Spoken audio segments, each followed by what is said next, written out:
about being a writer is I can empathize with everyone in every circumstances. So this empathy maybe one day will kill me, but it's really a big freedom to be able to empathize with everyone.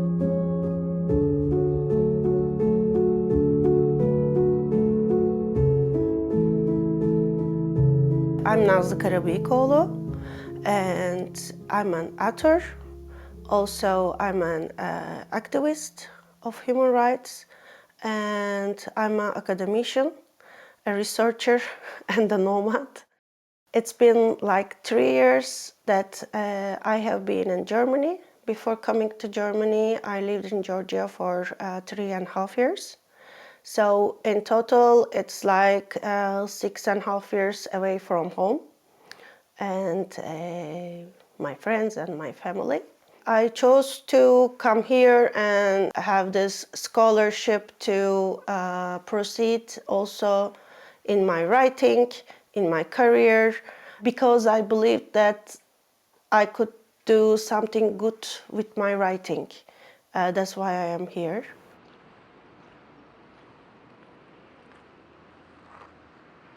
I believe the power of literature, and I believe the functions of literature, especially in the human rights and the human violations where we don't get any justice in time.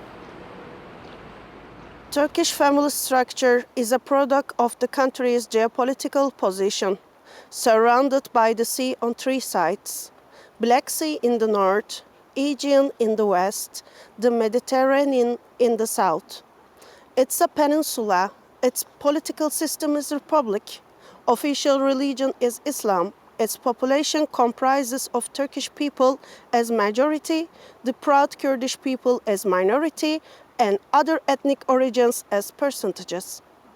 It did not surrender to any imperialist power and rejected the American and British mandate even during the hardest times. Turkey is drenched in the blood of martyrs with faith in their hearts and God on their tongues, modest, hospitable, young, proud, and resisting haram things. I have written 5 books in Turkish so far.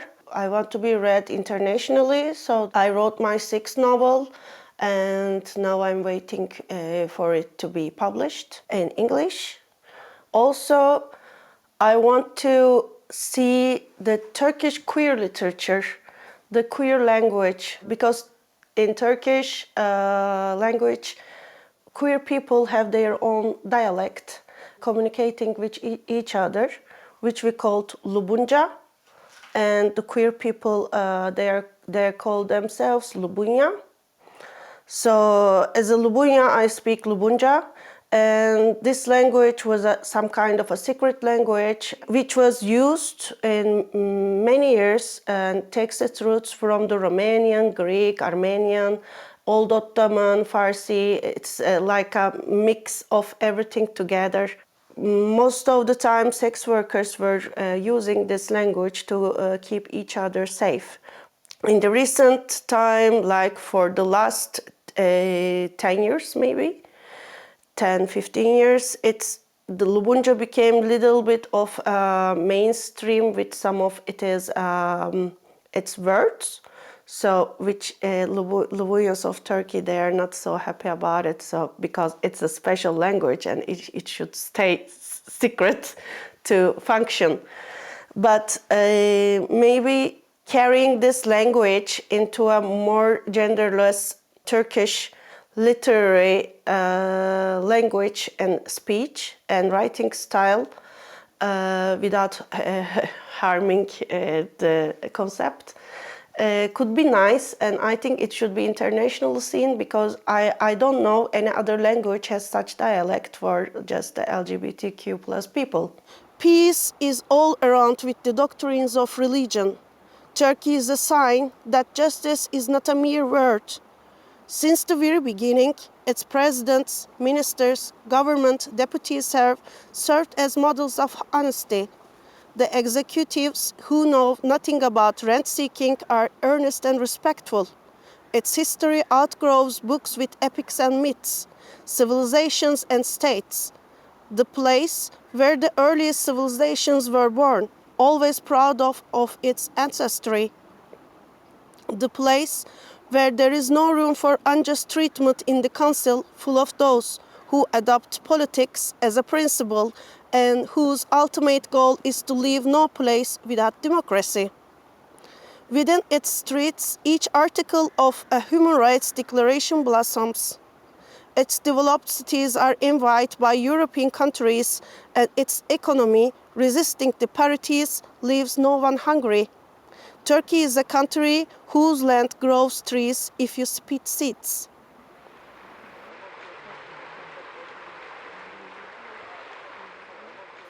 Today, it's really funny to say that our ancestors are not gay, and continuing the discourse like you cannot beat Turkey with ruining Turkish family structures with being gay, being LGBTQ.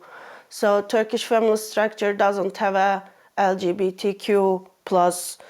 It's a terrorist organization. This is exactly the same political discourse. Now, Turkish President Tayyip Erdoğan and his super religious team, they are making the same, making LGBTQ people the other, the bad, the abject one, to play with the perception of people's minds.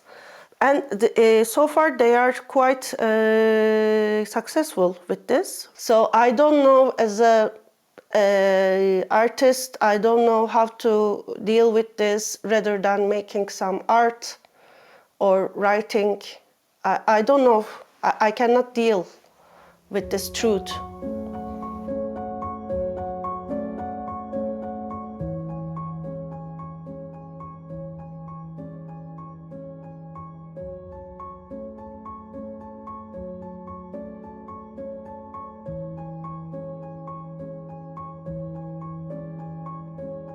Thinking about spreading truth under a dictatorship leads me to think first, what is the truth? Under oppressive regimes, the truth is mostly constructed by the governments. We saw these examples throughout the history in Germany, in Turkey, which I'm so familiar with. For example, if you go to a digital platform which is made by the government, there is a series about Osman Kavala, how he acts as a terrorist to corrupt the country down.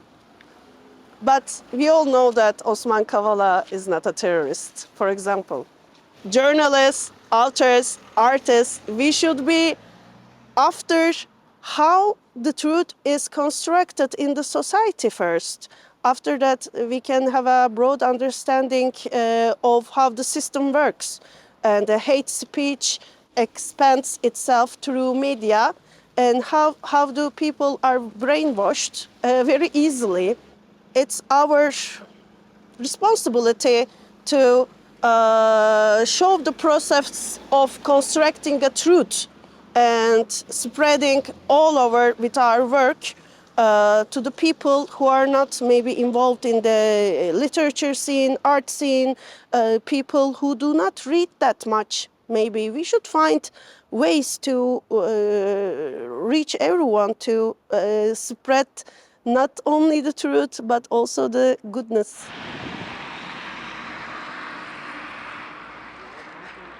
I have special bonds with this special building because it is the Nuremberg Memoriam of Nuremberg process after the end of World War II. In this building, in the courtroom of Saale 600, there was maybe the biggest step in terms of human rights, and having the consciousness about human rights started from here.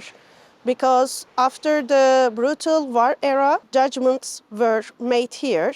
And you can also see how people were punished, how the Nazi soldiers were punished.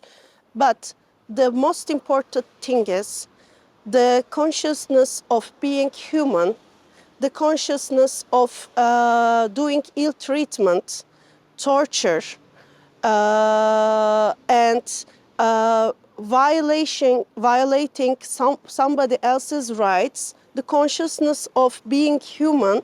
I think we can say that this consciousness arose from this courtroom.